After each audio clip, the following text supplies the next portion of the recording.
Então, pessoal, tudo bem? Como é que vocês estão?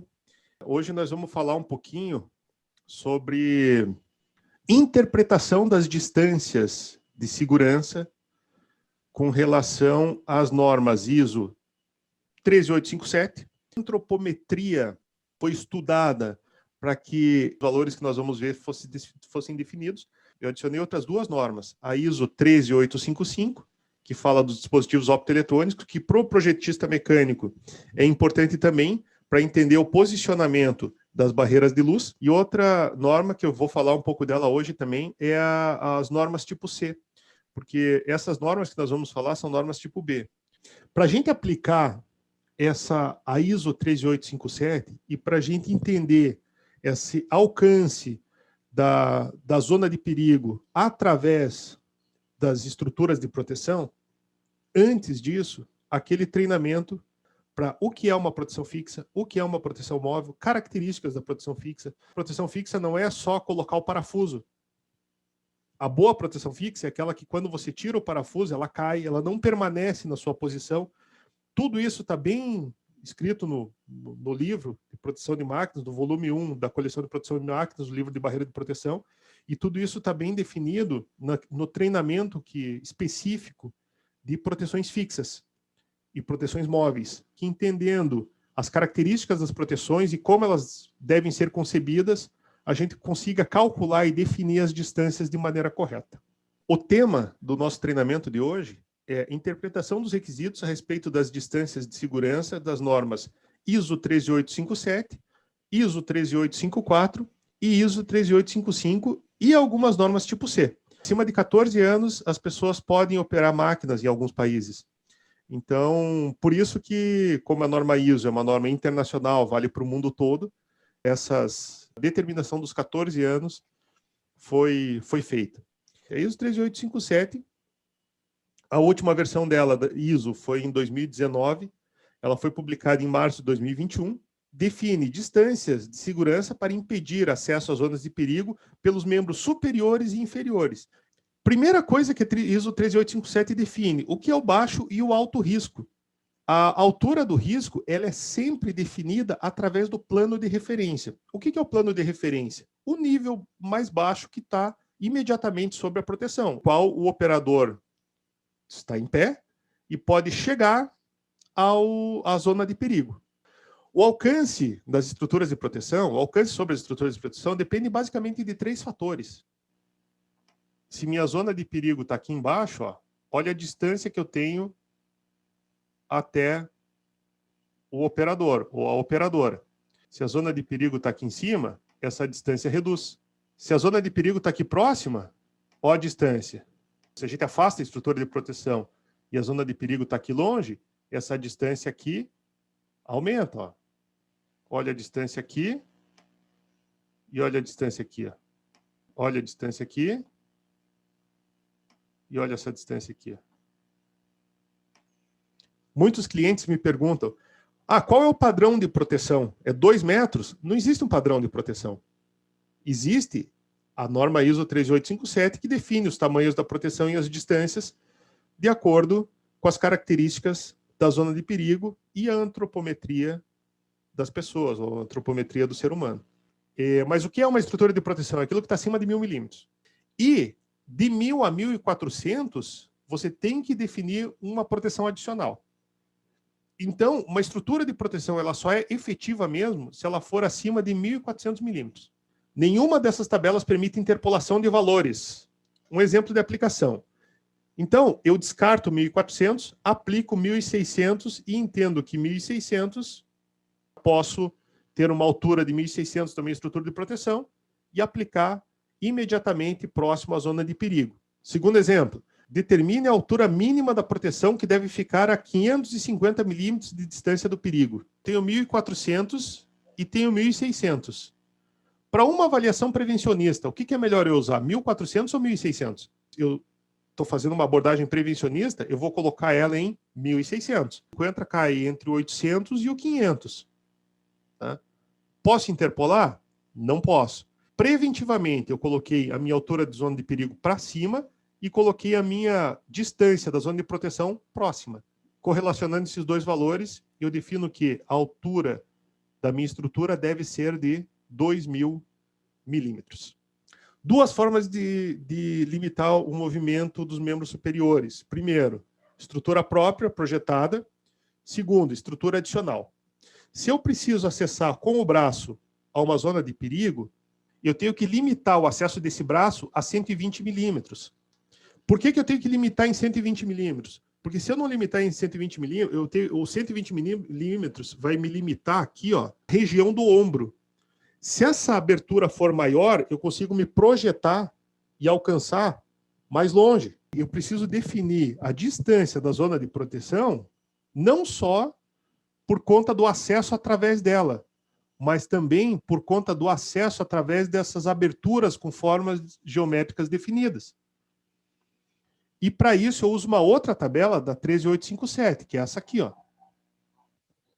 A 13857, como eu comentei com vocês, ela uniu a ISO 13852 e a 13853. A 13852 era membros superiores, 13853 membros inferiores. Mas, de fato, não mudou, né? A única coisa é que uma norma agora alberga as duas. É importante avaliar a probabilidade do risco de acesso às distâncias determinadas nas normas de membros inferiores por membros superiores.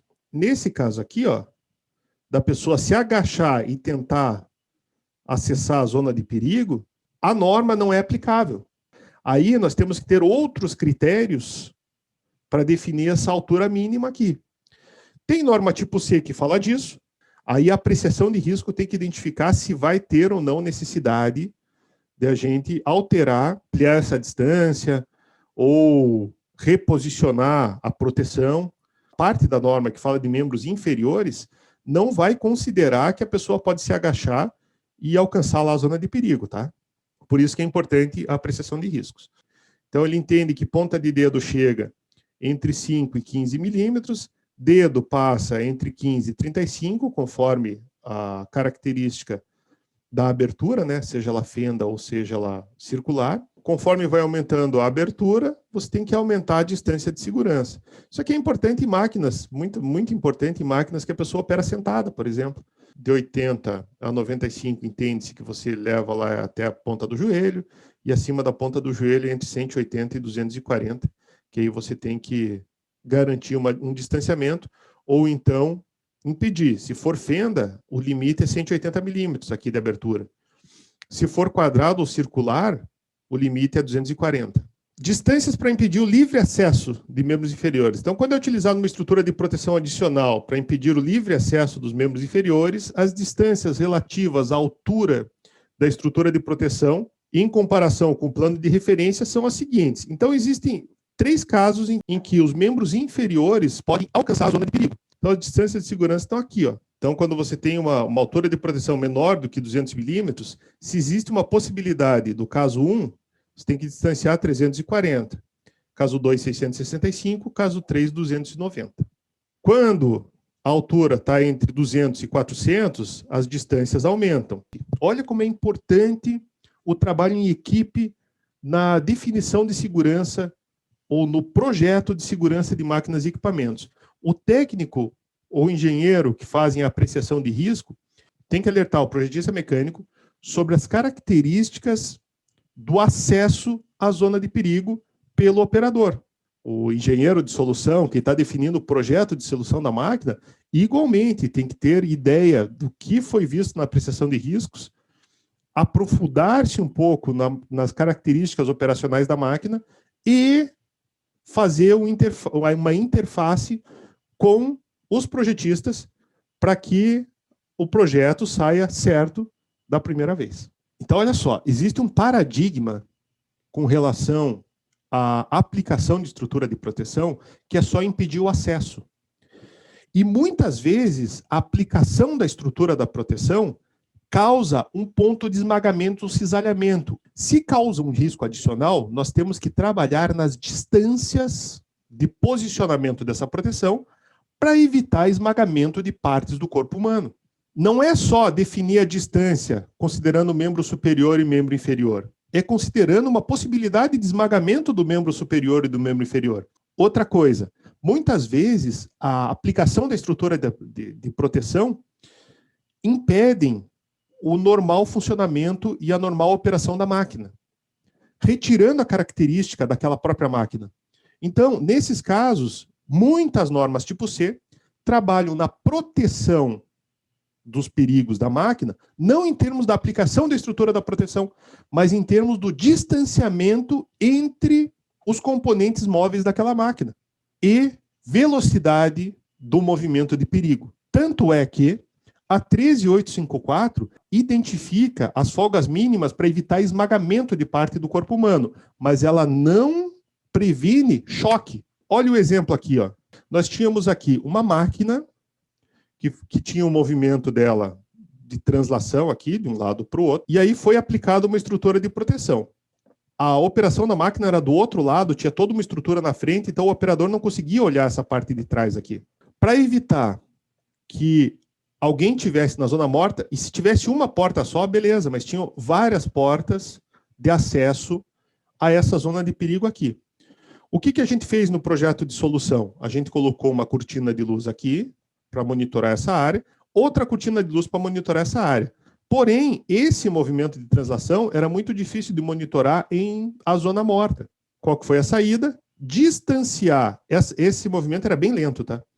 Garantir a proteção de zona morta por esse monitoramento dessa cortina de luz e dessa, e afastar a proteção em 500 milímetros, porque se alguém tivesse ali, e o único risco aqui era esmagamento, a máquina ia encostar na pessoa e empurrar a pessoa para lá, mas não ia esmagar a pessoa contra a estrutura de proteção. As normas tipo C, elas usam muito as folgas mínimas para evitar esmagamento de partes do corpo humano, para determinar o tipo de proteção para cada tipo de máquina. Quais são as distâncias que a 13854 propõe para evitar o esmagamento de partes do corpo humano? Depende da parte. Se for do corpo todo, é 500 milímetros. Cabeça, 300 milímetros. Perna, 180 milímetros. Importante aqui quando a gente está falando de membros inferiores, posição sentada do operador. Pé, 120 milímetros. Então, eu posso deixar a abertura inferior aqui? Posso deixar a abertura inferior. Se tiver o risco de esmagamento, eu distancio conforme essa tabela. Se eu não puder distanciar conforme essa tabela da ISO 13857, eu posso usar a abertura mínima da ISO 13854, eu posso manter os 120 milímetros da ISO 13854 para evitar o esmagamento do pé e colocar a proteção mais próxima. E vocês estão vendo a versatilidade que o engenheiro de solução, o técnico de solução tem que ter para definir a melhor solução para a máquina? Então, olha aqui um outro exemplo aqui. Esse aqui foi numa máquina aqui no interior do Paraná, que a gente definiu uma proteção assim. Na verdade, isso aqui, inclusive, essa ilustração e esse conceito está no meu segundo livro, que vai ser lançado em breve, aí já estamos finalizando. E eu trago muito esse exemplo porque o que aconteceu? Eu cheguei lá nessa empresa e o pessoal pediu para nós definirmos um projeto de solução numa máquina parecido com uma outra máquina idêntica que uma outra empresa, um outro profissional tinha definido o projeto de solução. O que o profissional fez? O pessoal tinha que abrir a proteção aqui para entrar lá e fazer uma limpeza de rolo, só que a máquina não podia parar, porque se a máquina para, seca tinta, estraga a matéria-prima. Então o que o pessoal definiu lá? Erroneamente, eu vou fazer uma gravação sobre isso logo, em breve, falando sobre o equívoco no uso dos tempos para sistemas de proteção. Então o pessoal lá erroneamente fez o quê? Uma temporização. O pessoal apertava o botão aqui, o operador apertava o botão, abria a proteção e tinha 30 segundos para esmagar o dedo lá, quer dizer, desculpe. Tinha 30 segundos para fazer a limpeza e fechar antes desses 30 segundos lá para que a máquina não parasse em emergência. É uma aplicação extremamente equivocada. Não existe norma técnica que coloque a temporização de acesso à zona de perigo. Não existe. Com o perigo presente, fora de ser um perigo aceitável ou de um risco aceitável conforme a apreciação de riscos. Não existe. O que a gente chegou lá de solução nessa empresa? O fabricante já tinha definido um sistema de afastamento de rolos. E esse afastamento de rolos, quando eu fiz a medição lá, ele dava exatamente 120 milímetros. Por que que ele dava exatamente 120 milímetros? Porque com certeza o fabricante olhou isso aqui, ó, e disse assim, quando o pessoal tiver que entrar para fazer a limpeza de rolo, ele aciona aqui um comando e esses rolos se afastam. Então aqui, ó, olha aqui, ó, não é coincidência. Ele viu a ISO 13854, que é uma norma internacional, e já projetou a máquina dessa maneira. Então aí o que nós fizemos para corrigir aquele problema? Ao invés dele pedir a abertura e acionar uma temporização, o que ele fazia? Ele posicionava o rolo a 120 milímetros, nós colocamos um sensor aqui para identificar a abertura e para garantir que tivesse 120 milímetros, colocamos um sensor safety, duplo canal, monitorado, etc. Quando esse rolo se afastava, ele liberava a proteção através de um intertravamento com bloqueio, ele desbloqueava o intertravamento, o operador conseguia erguer a proteção aqui, nós atrelamos isso a uma diminuição de velocidade, colocamos ali uma velocidade máxima de 15 metros por minuto. Quando essas duas condições eram satisfeitas, o bloqueio aqui era liberado e o operador conseguia erguer a proteção e executar a limpeza. Quanto tempo? Quanto tempo ele quisesse. Porque o que a gente fez aqui? A gente retirou o perigo. Quando a gente vai no item 12.5 da NR12, que fala de sistemas de segurança, o item 12.5.1 diz o seguinte: as zonas de perigo das máquinas e equipamentos devem possuir sistemas de segurança caracterizados por proteções fixas, proteções móveis, dispositivos de segurança interligados que resguardem proteção à saúde e à integridade física dos trabalhadores. Beleza, essa questão do resguardem a gente já tinha abordado algumas vezes, né? Que não é mais garantam a proteção, é resguardem a proteção. Então, procedimento e treinamento é fundamental. Mas eu quero chamar a atenção aqui para um outro detalhe, que vem aqui do item 12.5.1.1, que diz o seguinte, ó, quando utilizadas proteções que restringem o acesso do corpo ou parte dele, devem ser observadas as distâncias mínimas conforme normas técnicas oficiais ou normas internacionais aplicáveis. Torno convencional, se você for proteger a placa e a peça, você não opera o torno. Aí você pode pegar todos os tornos convencionais e jogar fora. Então o que tem que acontecer? Você tem que flexibilizar a norma tipo B. E o que ele diz lá? Diz que você tem que proteger a placa até pelo menos a castanha e pelo menos até a linha de centro da placa aqui, ó. Aqui já é um exemplo de aplicações de distâncias mais restritivas. Então, se a gente pegar aqui 2.400 mais 300, você não tem o acesso aqui à zona de perigo, em tese, conforme a 13857.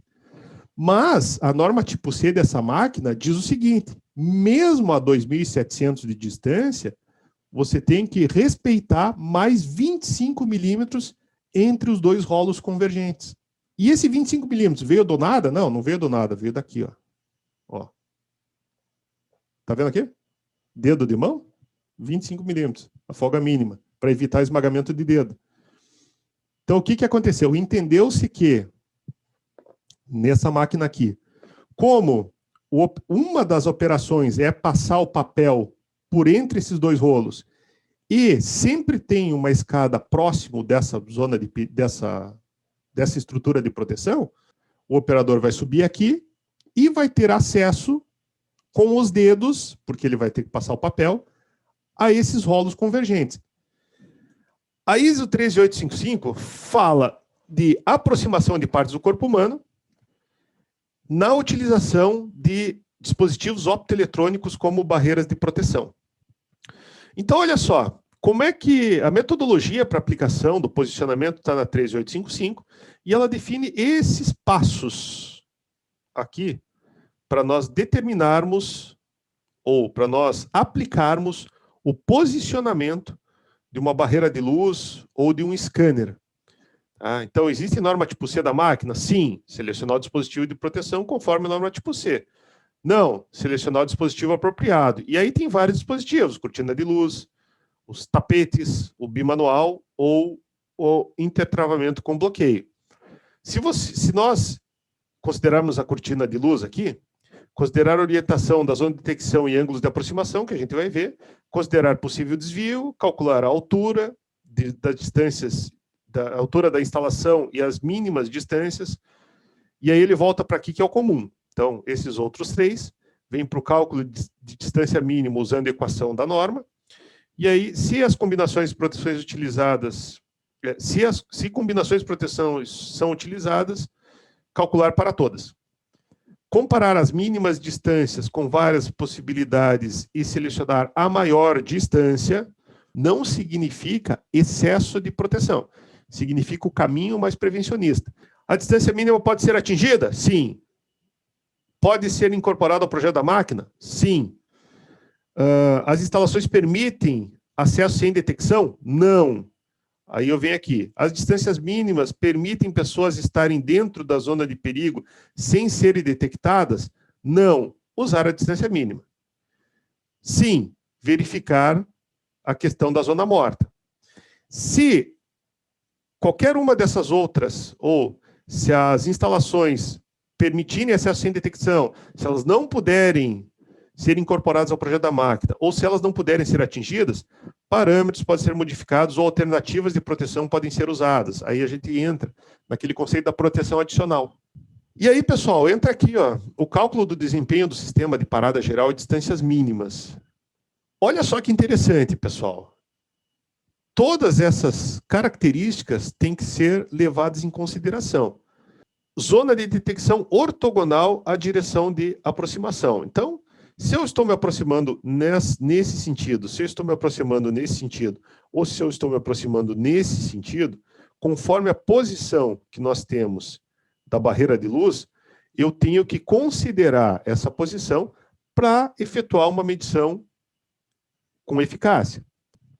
Neste caso, K igual a 2.000 milímetros e D a resolução do dispositivo. Tá? Para distâncias mínimas maiores do que 500 milímetros, pode-se utilizar o seguinte parâmetro, 1.600 milímetros por segundo. Ou seja, pessoal, por que esse valor tem que ser diferente? Por que esse valor pode ser menor ou maior? Pelo seguinte, quando você está muito próximo, entende-se que você não precisa deslocar todo o corpo para alcançar a zona de perigo. Se você não precisa deslocar todo o corpo para alcançar a zona de perigo, uma velocidade de aproximação de braço é suficiente. Então, 2 metros por segundo é mais ou menos uma velocidade padrão de uma movimentação de membros superiores normal.